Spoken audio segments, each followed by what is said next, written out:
While prohibitory orders are in place in Sambhal district until the 10th of December, Samajwadi Party, like we told you, is going to be visiting the right-hit district today. While we are also given to understand that the Judicial Commission is also likely to visit Sambhal tomorrow. So in wake of the probe that's been initiated by the UP government after constituting a three-member Judicial Commission, it's said that the three-member panel will be visiting Sambhal tomorrow, and the Judicial Commission, that is headed by retired High Court judge, is also likely to visit Moradabad today. So this in view of the volatile situation that still remains in Sambhal and adjoining Moradabad, the Judicial Commission panel that will be visiting Sambhal today. Let's go across to Jatin. He's joining us live. Jatin, Judicial Commission that is set to visit Sambhal tomorrow. Talk to us about how the situation is looking like at present, given that prohibitory orders are in place until 10th of December. जी बिल्कुल, देखिए administration, संभल administration alert mode पर है।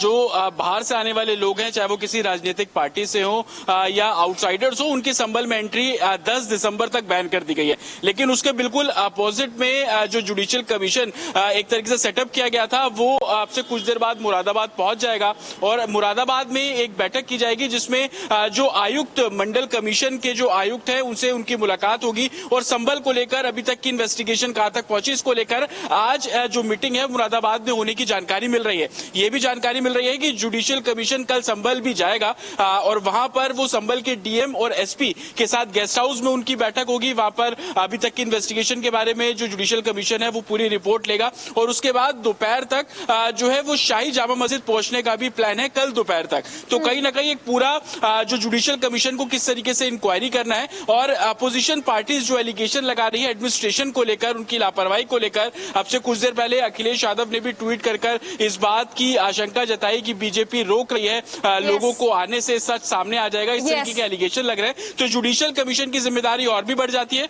विपक्षी parties को लेकर और अपनी investigation भी पैरेलल तौर पे जुडिशियल कमीशन करता नजर आएगा। राइट जतिन, हमारे साथ बने रहिए। Let's put out that news break on our screens as well.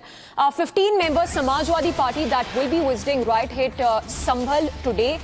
In fact, reactions coming in from the Samajwadi Party leaders that they are being blocked from visiting the district where riots broke out on the 24th of this month. So while prohibitory orders are in place, indie leaders that are trying to visit the volatile district, it's a 15-member delegation of the Samajwadi Party that is trying to enter the district. Let's try and play out that reaction also coming in from Samajwadi Party leader, who says that the party is not being allowed to enter the Sambhal district.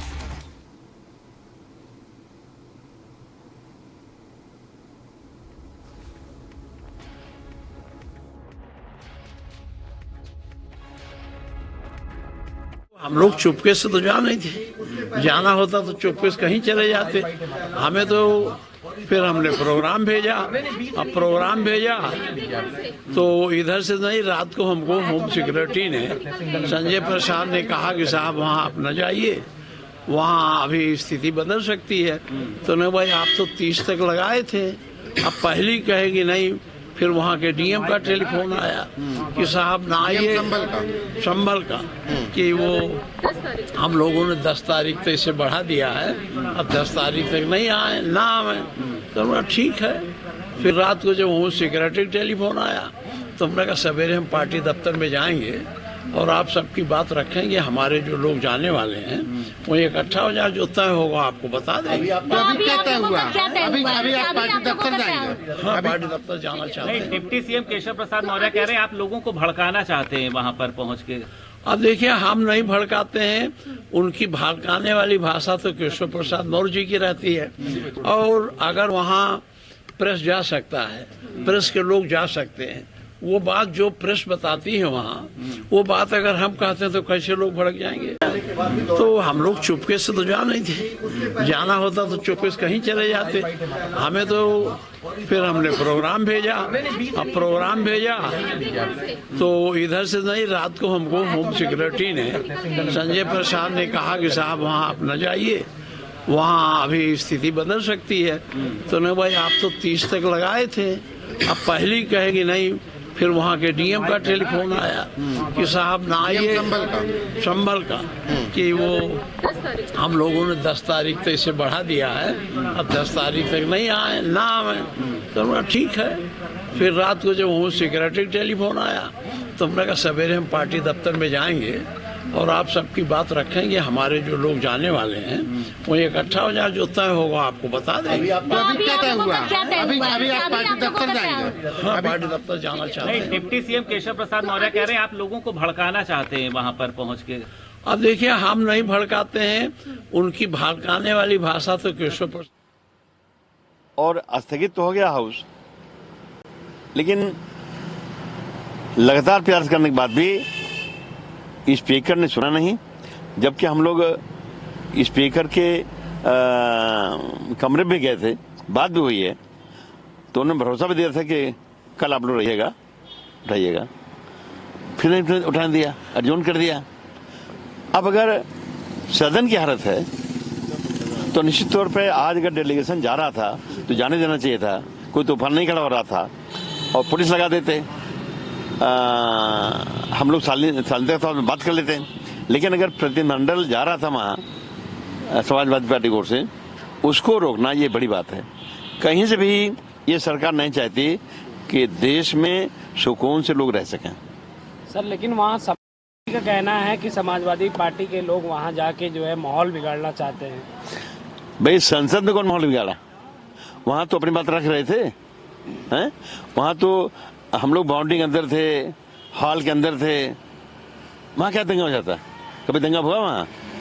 लेकिन न संसद में ध्यान देंगे, न मौके पर जाने देंगे। ये जो दादागिरी है बीजेपी की, इसको पूरे देश की जनता देख रही है और इसका कड़ा जवाब जनता देगी। बहुजन समाजवादी पार्टी की आज बड़ी बैठक है, आगामी चुनाव को लेकर तमाम तैयारियां करेंगे। तमाम संगठन के जो मेंबर हैं वो बुलाए गए हैं, बड़े पदाधिकारी बुलाए गए हैं। कैसे देखते हैं? वो बहुजन समाजवादी पार्टी नहीं है, वो बहुजन समाज पार्टी है। और जहाँ तक बहुजन समाज पार्टी की बात है तो निश्चित तौर पे उसके नेता बहन कुमारी Mayawati ji. And let's take a word from Jatin, who continues to be with us. Jatin, prohibitory orders are in place in Sambhal district for the next until 10th of December.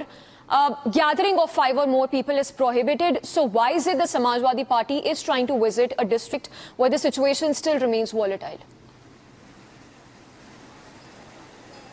जी बिल्कुल, देखिए, समाजवादी पार्टी के तमाम नेता जब 24 तारीख को हिंसा हुई उसके बाद से आप उनके स्टेटमेंट सुन लीजिए, वो लगातार एडमिनिस्ट्रेशन पर इस पूरी हिंसा के आरोप लगा रहे थे। जो 4 लोग मरे और समाजवादी पार्टी की माने तो 5 लोगों की मौत हुई, क्योंकि 5वीं जो डेथ हुई थी वो मुरादाबाद के अस्पताल में हुई थी। एडमिनिस्ट्रेशन का कहना था कि 5वीं डेथ क्या इस दंगे से, इसको लेकर अभी इन्वेस्टिगेशन की जा रही है, पोस्टमार्टम रिपोर्ट में तमाम चीजें क्लियर हो जाएंगी। लेकिन एडमिनिस्ट्रेशन के अकॉर्डिंग 4 लोगों की मौत हुई, उनसे समाजवादी पार्टी का डेलीगेशन मिलना चाहता है और उसकी फैमिली से बात करके शाही जामा मस्जिद के आसपास जहां हिंसा हुई वहां भी समाजवादी पार्टी का जो डेलीगेशन है वो जाना चाहता है। एडमिनिस्ट्रेशन संभल का साफ तौर पर कहना है कि बहुत मुश्किल से हालात काबू में आए हैं। कल जुम्मे की नमाज के दौरान भी तमाम फोर्स डिप्लॉय की गई थी। लगातार लोगों से शांति बनाए रखने की अपील की जा रही है। लोगों को राहत देने के लिए और माहौल शांतिपूर्ण हो उसको देखते हुए इंटरनेट भी कल बहाल कर दिया गया। लेकिन इस बीच अगर कोई भी पॉलिटिकल पार्टी का डेलीगेशन अगर पहुंचता है संभल में तो कहीं ना कहीं माहौल एक बार फिर से इस पूरे मामले में खराब हो सकता है। और यही कारण है कि एडमिनिस्ट्रेशन लगातार ये एडवाइस कर रहा है कि एटलीस्ट 10 दिसंबर तक आप संभल ना आए, हालात को और शांति बनाए रखिए। और दूसरा जो सोर्सेज हमें जानकारी दे रहे हैं कि 15 लोगों का जो डेलीगेशन है उसमें आ कौन रहा है, उसमें मौजूदा सांसद जो कि संभल से हैं वो आ रहे हैं, जो मौजूदा समाजवादी पार्टी से विधायक है वो पहुंचेंगे और एफआईआर पे जब आप जिक्र डालेंगे तो मौजूदा सांसद का नाम आरोपी नंबर 1 है और जो विधायक है उनके बेटे सोहेल इकबाल वो आरोपी नंबर 2 है। तो कहीं ना कहीं एडमिनिस्ट्रेशन को इस बात बात की आशंका है कि अगर ये डेलीगेशन आता है तो लोग इससे भड़क सकते हैं, तनावपूर्ण माहौल हो सकता है और जो प्रयास पिछले 3 दिनों में शांति के लिए किए गए वो कहीं ना कहीं भंग हो सकते हैं। और यही कारण है कि एडमिनिस्ट्रेशन लगातार ये कोशिश कर रहा है और एडवाइस कर रहा है कि डेलीगेशन यहाँ ना आए।